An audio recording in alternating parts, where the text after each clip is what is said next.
Nagbabalik ang ulat bayan, naging mainit ang pagdinig ng Senate Blue Ribbon Committee sa anomalya sa flood control projects. Sa 12 pinadalahan ng sabpina, tanging sina dating Congressman Saldico at Orly Gutesa ang hindi sumipot sa pagdinig. Yan ang ulat ni Luisa Erispe live. Luisa?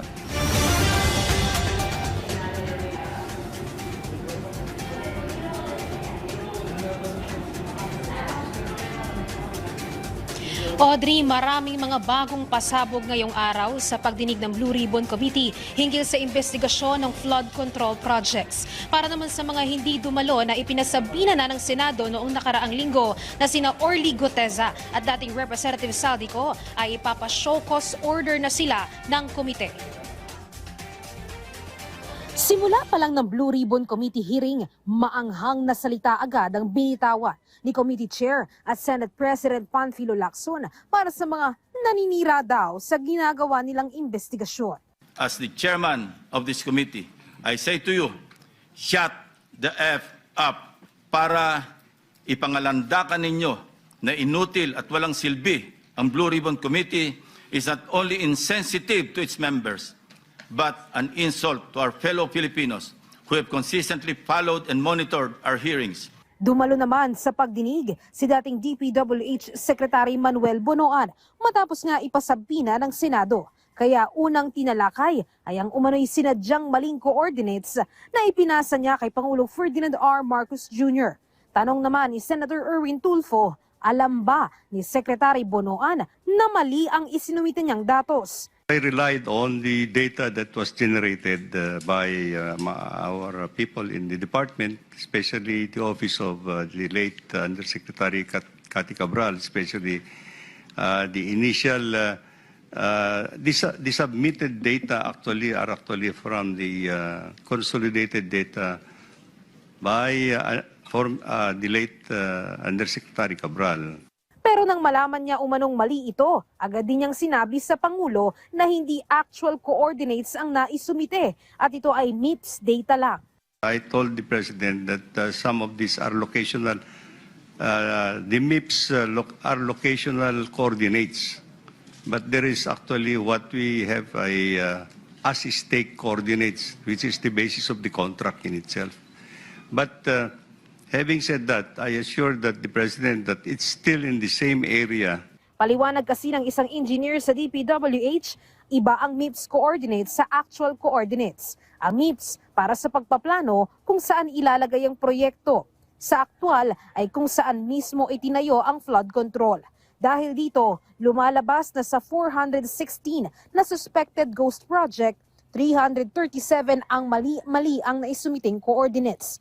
Umapela naman ang Department of Justice sa DPWH, sana maglabas na lang ng listahan kung ilan ba talaga ang ghost project para hindi na tumagal pa ang ginagawang investigasyon. Ngayon kasi, nasa 14 ghost projects pa lang ang may nakabinbing reklamo sa kanilang opisina. Bukod naman kay Bonoan, dumalo rin sa hearing ang iba pang ipinasabpina ng Senado kasama si dating Yusek Trijiv Olivar at iba pa. Isushow cause order ng komite si Orly Gutesa at dating Representative Saldico dahil sila lang ang hindi sumipot ngayong araw. Therefore, I would like the committee to look into the possibility of issuing a warrant of arrest for both. In deference to the latest Supreme Court ruling, Mr. President, show cause order na muna natin. And if not satisfactory, saka natin i-cite for contempt and eventually mag-issue ng warrant of arrest. The Secretariat is directed to issue show cause orders to Congressman Elizaldico and Orly Gutesa. Si Henry Alcantara naman, pinayagan na ng Blue Ribbon Committee na malipat ang kustodiya sa Witness Protection Program o WPP. Nagbiro pa si Senate President Vicente Soto III at Senator Lacson na isama na ang iba pang nakakulong sa Senado dahil posibleng may bago silang ikukulong. Admit nyo na rin sa program yung iba kung mag-cooperate para mabuwasan pa rin kami rito. Assuming that they fully cooperate, ha? Sige, baka mabawasan na namin yung laman doon sa baba dahil baka may mga ipapasok kami bago eh. Meron nga, Mr. President. Especially those who do not respond to the subpoena that the Senate has brought out.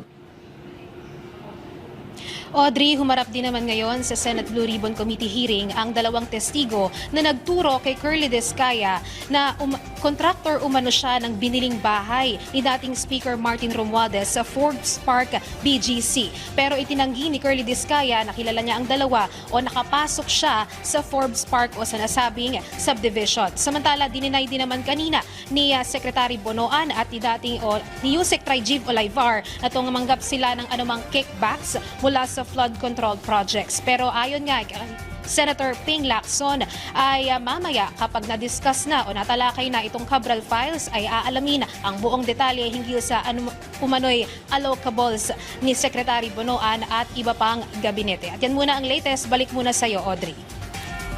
Maraming salamat, Luisa Erispe.